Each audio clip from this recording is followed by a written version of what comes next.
जय सीताराम दोस्तों।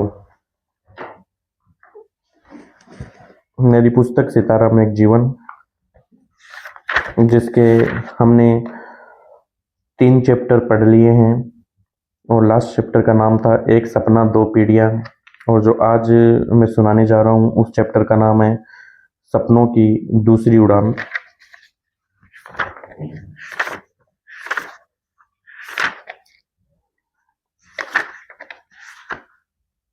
एक सपना दो पीढ़ियाँ हमने पढ़ लिया है और अभी जो मैं सुनाने जा रहा हूँ वो है चैप्टर नंबर 4, सपनों की दूसरी उड़ान। सीताराम एक जीवन बुक का टाइटल, पेज नंबर 21, सपनों की दूसरी उड़ान।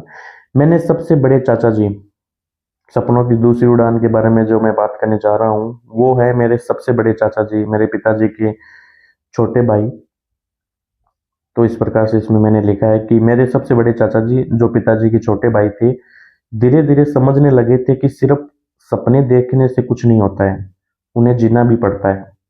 ये कहानी है चाचा जी की, एक ऐसे नौजवान की जो उस दौर में जी रहा था जब गांव के हर तीसरे युवक की जुबान पे सिर्फ एक ही सपना होता था, विदेश जाना है और पैसे कमाना है। विदेश जाना है, पैसे कमाना है। उस जमाने में इराक का नाम बहुत चलता था, सुनते थे कि वहां रुपयों की नदियां बहती थी। खेत खलिहान छोड़कर लोग दलालों के पीछे भाग रहे थे। गांव की गलियों में हर दिन कोई ना कोई पासपोर्ट और वीजा की बातें करता दिख रहा था। चाचा जी भी उसी हवा में बह रहे थे। उनका दिल भी विदेश की ओर खींचने लगा था। सोचते थे कि कुछ साल बाहर रहूंगा, पैसे जोड़ूंगा और फिर गांव लौटकर ठाठ की जिंदगी जीऊंगा। लेकिन सिताराम एक जीवन, पेज नंबर 22। लेकिन चाचा जी सिर्फ सपनों में नहीं जीते थे, वो समझदार थे। उनके जीवन में एक मजबूत सहारा थे बड़े भैया, यानी मेरे पिताजी। पिताजी को उन्होंने बचपन से वर्दी में देखा था, कंधे पर सितारे, सीने पर बेज और आंखों में अनुशासन की चमक। जब जब दादाजी की कहानियां सुनते थे जिसमें देश के लिए उनकी कुर्बानियों का जिक्र होता था, तो चाचा जी की आंखें चमक उठती थी।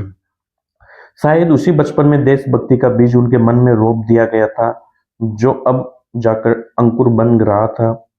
एक दिन बड़े भैया ने उन्हें पास बिठाकर कहा, बहुत ही अच्छी लाइन इसमें मैंने लिखी है, चार चार लाइन लिखी हुई है कि एक दिन बड़े भैया ने उन्हें पास बिठाकर कहा, विदेश जाकर कमाना बुरा नहीं है, लेकिन सिर्फ पैसे के पीछे भागना भी समझदारी नहीं है। ये सब 4 दिन की चांदनी है, पर तुम्हें तो पूरी जिंदगी जीनी है, वो भी कुछ ऐसा करके जिस पर तुम्हें और हम सबको गर्व हो।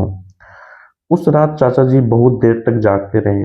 मेरे पिताजी कहते हैं कि उस रात चाचा जी बहुत देर तक जागते रहे। उनके सामने दो रास्ते थे, एक वो जो सब ले रहे थे, विदेश जाने वाला, और दूसरा वो जो शायद मुश्किल था पर सम्मान से भरा था, देश की सेवा का रास्ता।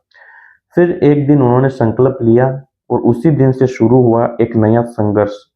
चाचा जी ने दिन रात मेहनत की, खुद को तैयार किया, पसीना बहाया और अंततः वह दिन आ ही गया जब उनका चयन बॉर्डर सिक्योरिटी फोर्स में हो गया। जब यह खबर घर पहुंची तो जैसे खुशियों की बौछार हो गई। दादी ने तिलक किया, माँ ने आंखें नम कर दी और पिताजी के चेहरे पर जो मुस्कान थी वह वर्षों की तपस्या का फल थी। वह पल ऐसा था जैसे एक पुराना सपना फिर से नई आंखों से देखा गया हो, और इस बार भी वो पूरा हुआ था। यह केवल एक भर्ती नहीं थी, उस विचार का पुनर्जन्म था जो इस परिवार की रगों में बहता था। एक बार फिर देश की सेवा के लिए एक और बेटा तैयार था। अब घर का माहौल बदला हुआ था। हर दीवार पर गर्व झलक रहा था, हर चेहरे पर चमक थी। वह क्षण केवल हमारे परिवार के लिए नहीं बल्कि हर उस परिवार के लिए प्रेरणा था जो कठिनाई के बावजूद अपने सपनों को देखने की हिम्मत रखता है और उसे पूरा करता है। सिताराम एक जीवन मेरी बुक का टाइटल, पेज नंबर 23 मैंने अभी एंड किया है, and now page number 24, Sitaram एक जीवन बुक का टाइटल। पीछे लिखा हुआ था कि ठीक आगे कहते हैं, बहुत अच्छी लाइन है जो हमने काफी फिल्मों में, काफी चैनल पे, काफ़ी सोशल मीडिया पे सुनी है, वो भी मैंने इसमें लिखी है। कहते हैं अगर इरादे सच्चे हो तो सपना कभी अकेला नहीं होता।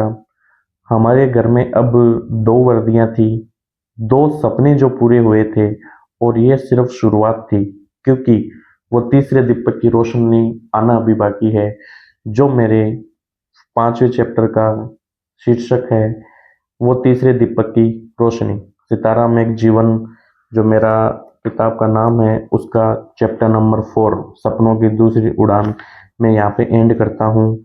हम मिलते हैं नेक्स्ट वीडियो में। सितारा में एक जीवन 24 नंबर पेज पे ये जो दूसरा चैप्टर जो 4th चैप्टर है वो एंड हुआ है। वो तीसरे दीपक की रोशनी चैप्टर नंबर 5 हम नेक्स्ट वीडियो में सुनेंगे। जब तक के लिए तब तक के लिए जय सीताराम।